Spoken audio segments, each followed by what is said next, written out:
through July, but I'm finally getting around to recording my June wrap up. So we're going to talk a little bit about the books that I read and how I felt about them. And then these are, wow, my arms are shaking. This is kind of heavy. These are the books that we'll be talking about. They also all happen to be special editions because I'm trying desperately to catch up on my book subscriptions.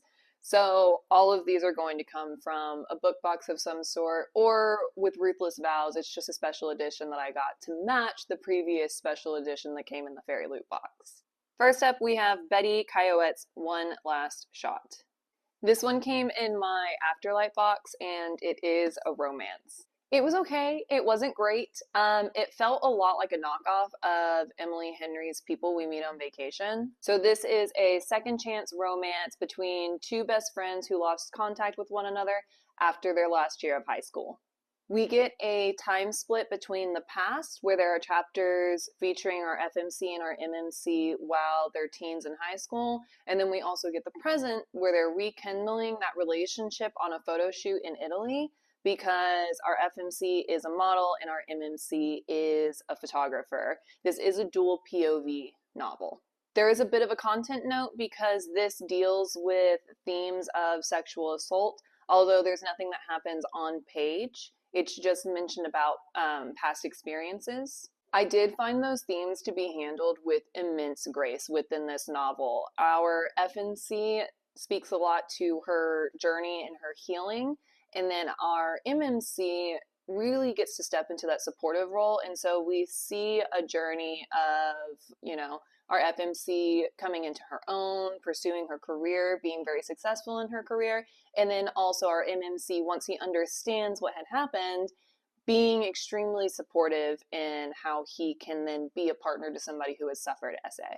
Unfortunately, one of my most loathed tropes is just absolutely rampant within here, and it's miscommunication. If you're like me and you hate miscommunication, which also ties it back to Emily Henry's People We Meet on Vacation, this is going to be hard to get through. It also took our characters a really long time to fully reconnect in the present, which led to a rushed third act breakup and kind of left us on, to me, unsatisfying conclusion. I think part of why this got rushed in the present is because we spend so much time in the past, and I appreciate that because it lets us know a lot about the buildup of their relationship and it makes the romance kind of believable. But at the same time, we don't get that present connection. It very much goes 0 to 180 after the miscommunication, after the jealousy tactics, all of these different things that kind of left a bad taste in my mouth. So some really good things happen in here, but overall, as a storyline and as framework for the romance, I wasn't really about this. Next up, we get At First Bite by Olivia Dade. This was a tough one. This was a tough one because when I started reading it, it happened to hit on a craft choice that is very popular in romance and that a lot of people love, but that I very much dislike. And it did get better as the book went on, but we get a dual POV here. So we get the FMC's POV and we get the MMC's POV. And as they're flipping back and forth, the events from the previous chapter will be repeated for a little bit in the next chapter. So we get it from the other character's perspective. And I hate that. I need plot progression. So I had to put this down when I was reading the physical copy and wait on the audio. And when the audio came in, I flew through this book. Joy Nash does the audio narration of At First Bite, and she did a really good job with this. At First Bite is another romance that I did get in my Afterlight subscription, so again, I'm catching up on those. This is an enemies to lovers that uses close proximity and monster smut in order to bridge a deeper emotional connection between our characters, which is just so much fun. There were definitely parts of this that I found to be just absolute gold. I think it was the Naughty Wenches. I can't quite remember the book club name, but I'm going to call them the Naughty Wenches. The Naughty Wenches book club was awesome. I also adored the body positivity that happens within this novel, as well as the truly authentic depiction of depression.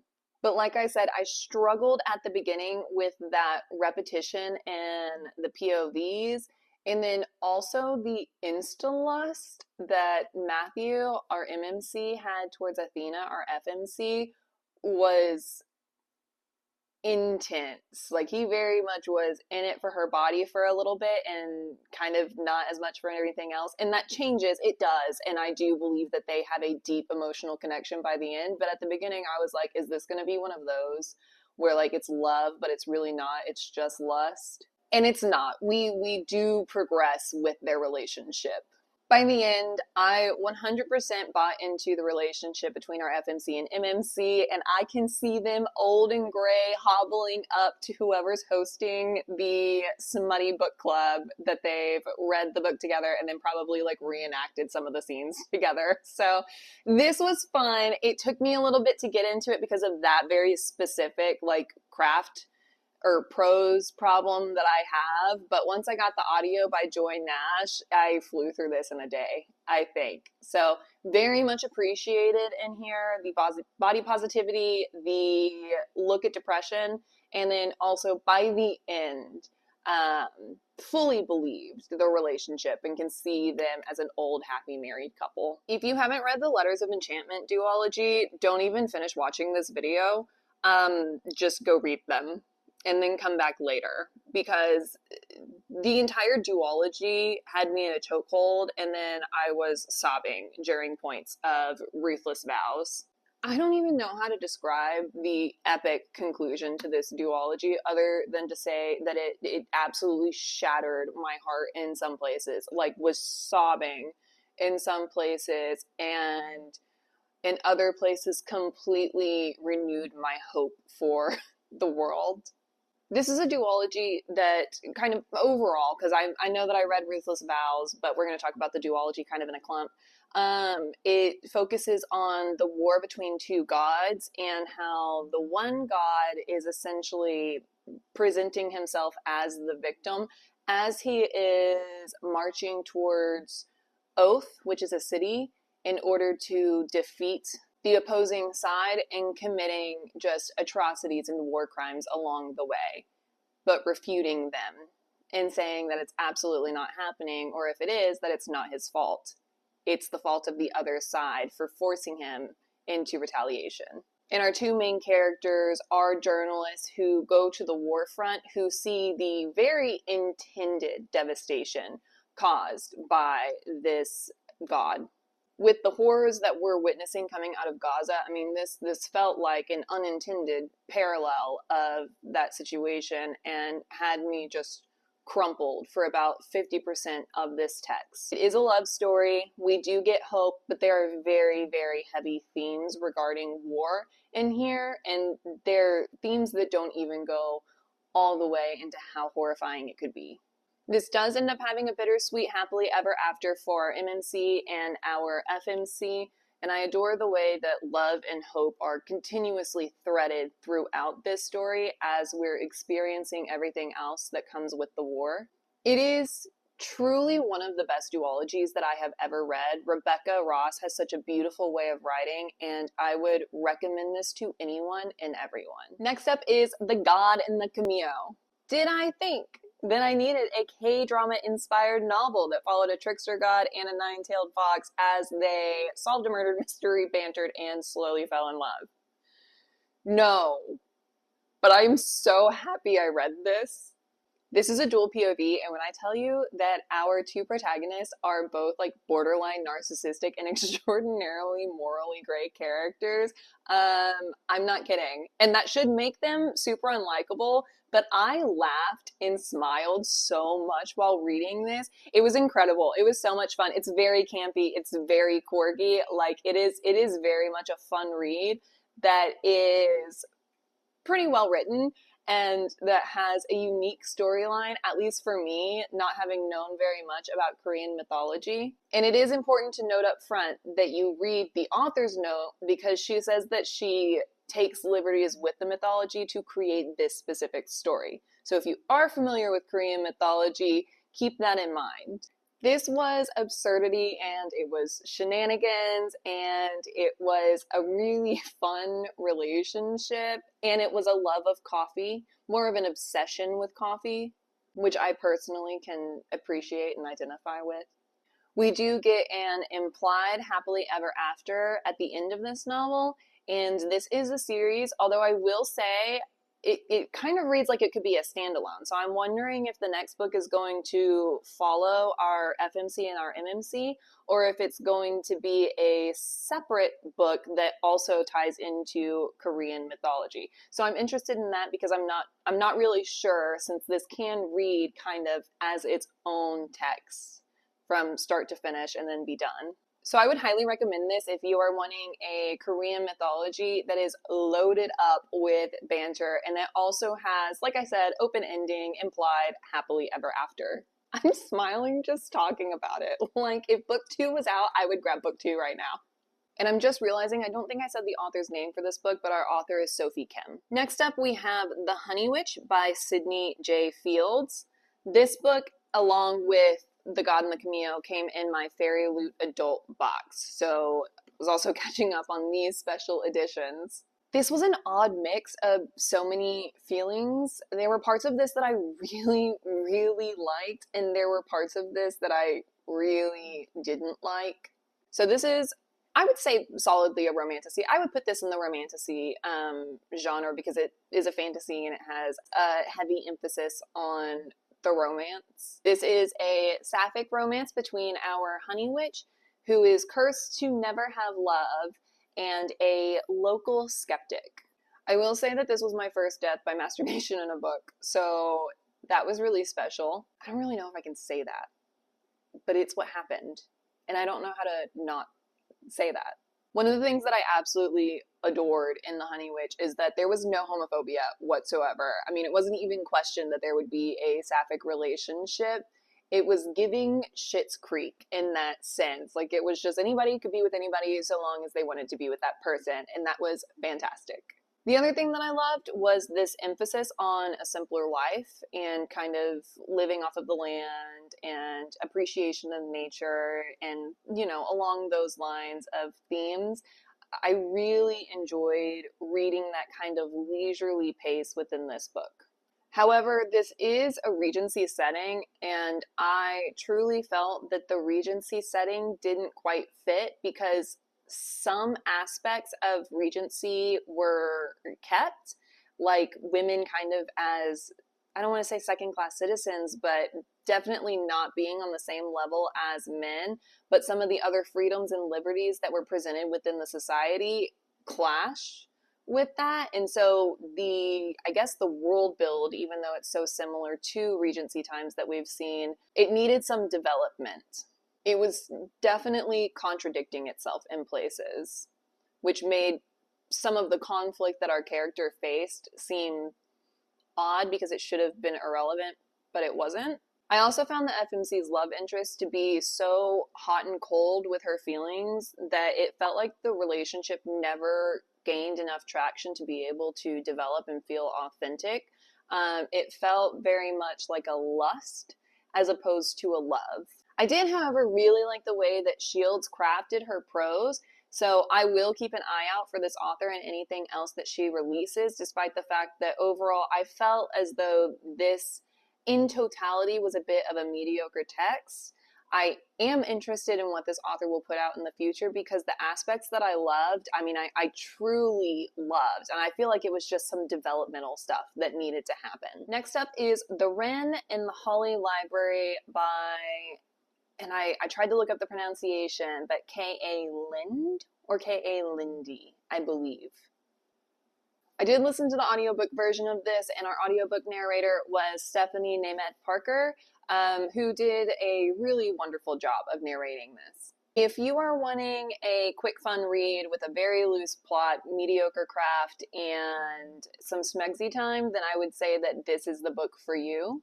Unfortunately, like a lot of what I'm seeing come out of Red Tower Publishing specifically, this felt like one step above a first draft, which on the one hand speaks to the author's craft, but on the other hand speaks to the team that isn't putting this through enough developmental edits or enough copy editing. Here we follow our FMC as she is drawn into a world of urban magic. This is a dystopian novel that takes place after monsters have revealed themselves to the globe. There has been a monster war, and then after the destruction that has taken place with this monster war, a monster treaty has been signed. So the humans that are left, along with this new monster underworld that's been created, I guess it's not underworld, but it kind of is. And so we pick up in the society that is humans and monsters attempting to coexist together with very clear hierarchies. Our FMC was definitely developed enough in her character journey that I was interested in her, and I liked her fierceness, I liked her strength, I liked her loyalties. She is a thief, and her skills are validated because we see them on page, which is extremely appreciated. I also really liked the main romantic interest and like the suave persona that he put off without being like this alpha toxic male or anything like that. Like he was also a very intriguing character with this mysterious aura around him. That being said, this book also fell into an issue that I'm seeing with high market fantasy, which is that it tried to do far too much rather than having like a main plot and then 3, 4 top subplots that kind of led into that, we are just side quests galore here. To the point where I lost interest because there was so much going on and I didn't know what to focus on. There's just not really anything special going on here, which is disappointing because the concept sounded like it was going to be new and fresh. But if you're looking to tear through something quick on a weekend, this will definitely do it for you. I wasn't interested enough to actually consider finishing the series. Last, but definitely not least, is The Temptation of Magic by Megan Scott. What a book to end on. I mean, this was, so okay, I got so excited and all the thoughts went, ooh, and then started ping-ponging around. Anyways, I finished this on the last day of June in a 24-hour readathon with my friends, and it put me into, what is it, a book hangover, because I finished this one, and my friend was like, what are you going to read next? And I was like, I don't know, because book 2 isn't out. And so I don't know what to do with my life right now, because all I want is book 2. This one is a YA urban fantasy that leans heavily upon Irish folklore and Celtic folklore, really. And I did get this one in my YA fairy loot box. Our FMC and her family are on the run from an organization called The Wake that killed her mother. The final clue to the Wake's overthrow lies in a painting. And so we pick up with our FMC after this painting. We pick up with our MMC being sent by the Wake after a target, but then as a like side mission of getting this painting. And then we also have the target in town after this painting. This novel truly had everything, but it had everything in a way that is so well done. There is incredible lore and world building. There is an extremely unique magic system.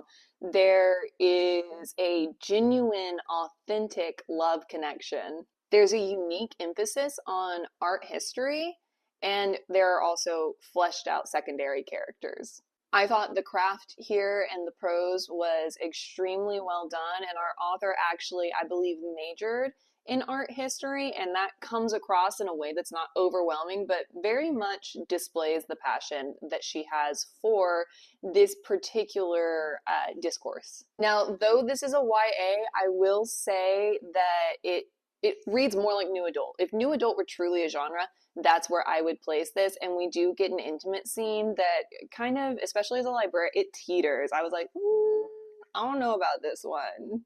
I mean, I enjoyed it. I thought it fit beautifully with the story. I thought, again, the romance and the love interest in here is extraordinarily authentic.